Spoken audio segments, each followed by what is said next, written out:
Dollar मुल्क में रोज़ाना बुनियाद ते वधंदड़ पेट्रोल ऐं डीज़ल जे अघ मां अवाम परेशान।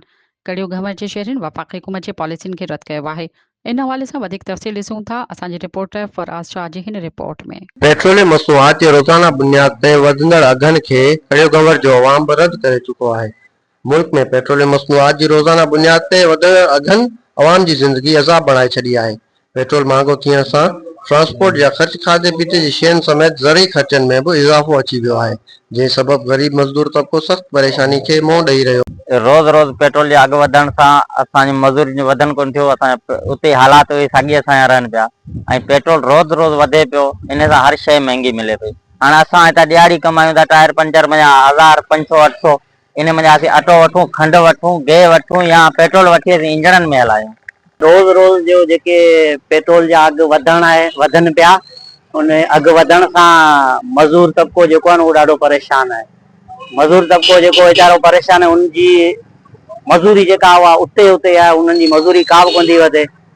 बाक़ी अटो बि वठणु महांगो थी वियो आहे, ॾुखियो आहे। वजह इहा आहे त पेट्रोल जाम महांगो आहे। पेट्रोल या त यको चाढ़े ॾींदी या त सोलो लाइन, रुपयो लाइन था, 10 रुपया चाढ़ीनि था।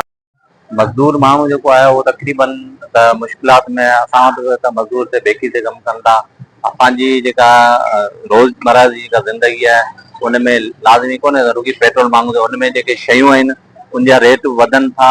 तेल जो रेट वधे थो, बेसन जो रेट वधे थो, मैदे जो रेट वधे थो, हर शइ वधे थी।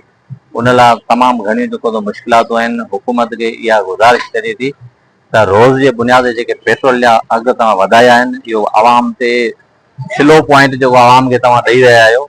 इहो आवाम लाइ कुझु सहूलियत करियो, आवाम लाइ कुझु सस्ताई करियो। गरीब माण्हू जेको हिकिड़ो धंधा कोन्हे, यही गवर्नमेंट जी जेका पॉलिसी आहे इन खे रद्द कयो वञे, छाजे करे ॿिया बि पेट्रोल चढ़े पियो। असीं गरीब माण्हू कमायूं ऐं खाऊं तो एतिरे क़दुरु असीं पंहिंजी ज़िंदगी में हाणे बेज़ार थी चुका आहियूं। गवर्नमेंट ऑफ पाकिस्तान जी जेका रोज़ जे बुनियाद ते पॉलिसी आहे इहा ग़रीबनि जे लाइ इंतहाई ख़तरनाक आहे। छो रोज़ जे बुनियाद ते ग़रीब माण्हुनि जी मज़दूरी त उहा साॻी आहे ऐं ग़रीब वीचारो जेको कमाए थो उनजी तारीख़ त उहा ई आहे। ऐं पेट्रोल जा ऐं डीज़ल जा रेट रोज़ पिया वधाया वञनि, उन सां ग़रीब अबोज माण्हू जी रोज़मर्रा जी शयूं जेके इस्तेमालु थियनि थियूं उन्हनि जा रेट चोट चढ़ी वेंदा। वधण सां सिधो सो जेको असरु ग़रीब आवाम बोरियत आवाम ते पवे थो ऐं जेके हज़ारे या इलाही मुश्किलातुनि जो सामनो कनि था। उन करे पेट्रोल जो रेट आहे या घटि कयो वञे, न त यको वधायो वञे। हिकिड़ो मतिलबु महदूद हुजे जीअं माण्हू ज़हनी तौरु तयारु हुजनि त हेतिरो हमेशह रहंदो।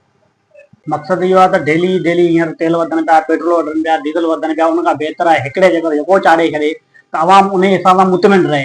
हाणे उन में डेली हर शइ डेली वधनि पिया, अटा वधनि पिया, खंडु वधे पई, हर शइ वधे पई। उन करे हींअर आवाम जो जेको आहे जीअण तमामु जंजाल थी वियो आहे। उन करे असीं गुज़ारिश करियूं था त हिकिड़े जॻह जेको कुझु हुजे, हिकिड़े जॻह थी वञे, जान छुटी वञे इंशाअल्लाह। सब्सक्राइब कयो अवामी न्यूज़ HD खे ऐं ताज़ा तरीन ख़बरुनि लाइ ॾिसंदा रहो अवामी न्यूज़ HD।